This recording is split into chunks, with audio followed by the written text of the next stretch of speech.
Today we're going to show you how to change the water inlet pipe on your front load washer. That's a really easy job. All we're going to need is a Phillips screwdriver, a pair of needle nose pliers, a small flat blade screwdriver, and a 7mm nut driver if you have one. Let me show you how we do it. Now before we begin this repair, we will need to disconnect power to the washer, so simply pull the plug from the receptacle.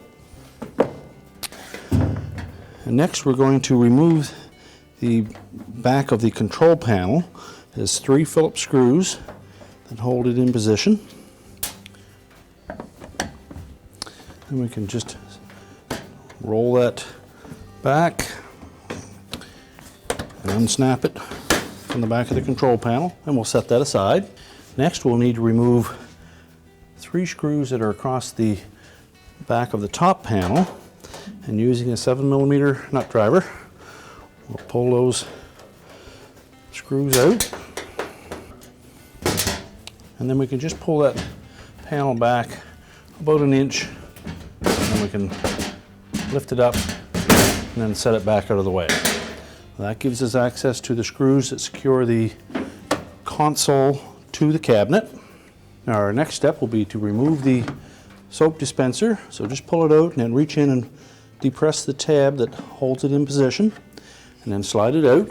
We can then remove the single Phillips screw to the left of that soap box, and then 2 screws on the top, one on either corner. And then we can lift that control panel away. There are some tabs that hold it in position, so you need to pry it a little bit, just not be too aggressive.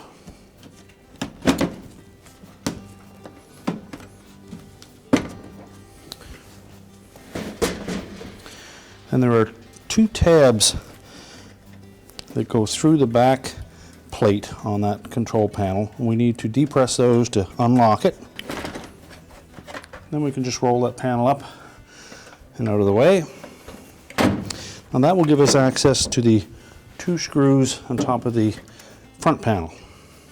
And we also need to remove the 3 screws across the bottom of the lower access panel. Our next step will be to open the door and remove the screws that secure the door latch assembly to the front panel. There's 3 Phillips screws that we need to remove. And next we need to remove the band clamp around the front of the door boot.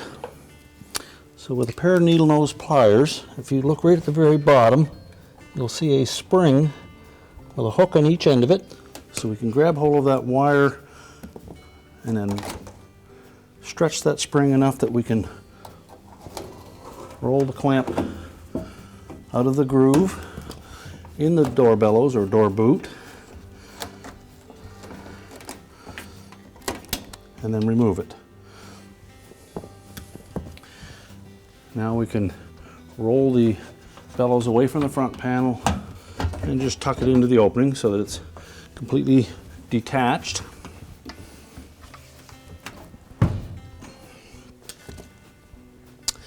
Next we'll remove the 4 screws that secure that front panel to the cabinet.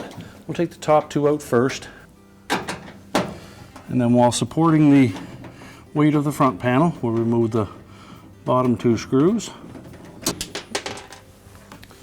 Now we can lift the front panel up and away. There are 2 locating pins on the bottom that support that, as well as a couple of hooks on the top that fit into these slotted openings. So we can now set that aside. Now next we'll disengage that water pipe from the side of the bellows and just roll the bellows off of the end of the water pipe. And then in a twisting motion we're going to remove the pipe from the soap box. There's a rubber grommet that holds that to the soap box. So it's just a friction fit. Just work it off carefully. And then we can discard the old water pipe. Make sure that that grommet is clean. And you may want to moisten the inside of that water pipe where it fits onto that, or the grommet itself. That will allow it to go on easier. And again, we're just in a rocking, twisting motion. We'll make sure that it goes on until it hits the stop on the bottom. and then make sure it's rotated to the right angle to line up with the door bellows. And then we'll fit the bellows over the end of the pipe and make sure it comes right up to the edge of those two stops. And now we can put the front panel back on. So we'll engage these two slotted openings with the hooks on the top, and that'll allow it to hang in place. And then we can reach inside and pull the door latch assembly into position afterwards. Now with it in position, we'll put two screws in on the top just to secure it, and then we can reach inside and position the door latch. Just pull that bellows aside, and then we can reach in and line up the door latch, and then replace the 3 Phillips screws. And as we're tightening these screws, we need to make sure that the door switch fits in the center of that opening so it doesn't bind. Then we can tighten those screws. Now we can put the 2 bottom screws in, and we can tighten those and tighten the top ones as well. Now we'll open the door again. We're going to make sure that the groove in that front panel that the bellows is going to fit into is clean and free of any debris. Now we can pull that bellows out through that opening. And once we've got it completely pulled through, just take note that there is a folded edge there that's going to fit down into that groove, and then just fit it in all the way around. Take care that we don't get any twists in that bellows. Now when it's properly in position, there should be a lip that lays right up against the front panel, and then a groove in front of that for our wire clamp to fit into.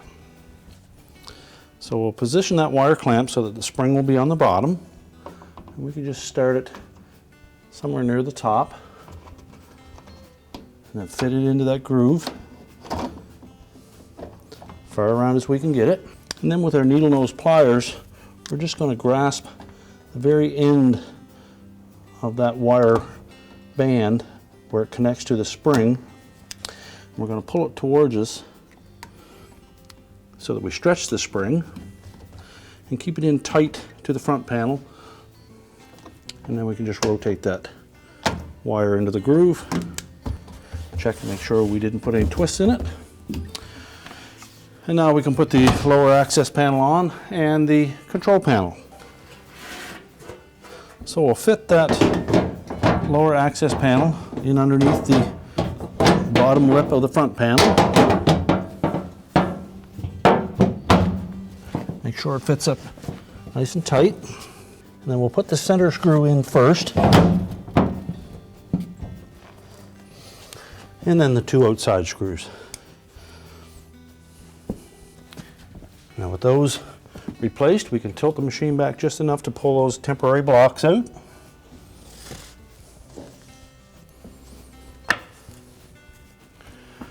Now we can put the control panel back in place.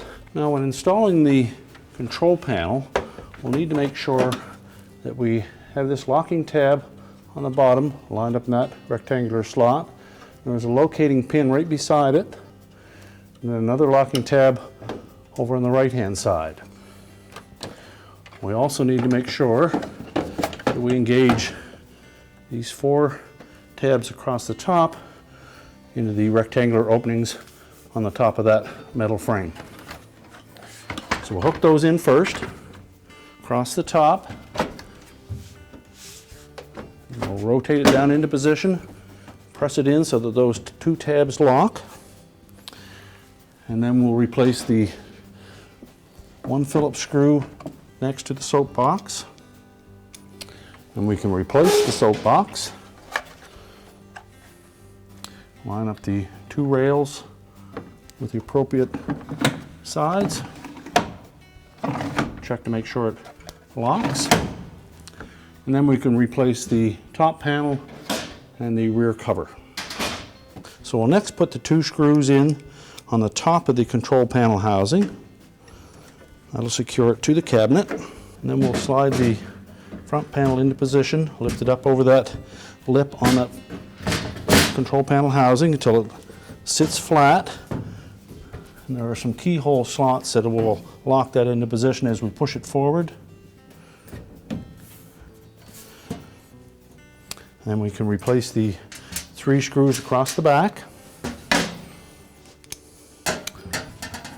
And then the trim piece behind the control panel. And again, there are some little locking tabs that will hook into 3 rectangular openings in the main top. So we need to make sure that those engage. And also there are 4 little tabs across the top that will engage in the back of the control panel. So hook them into the top panel first.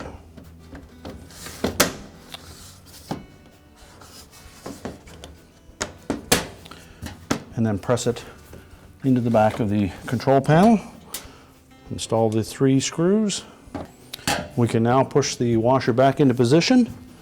We'll reconnect the power, and our repair is complete.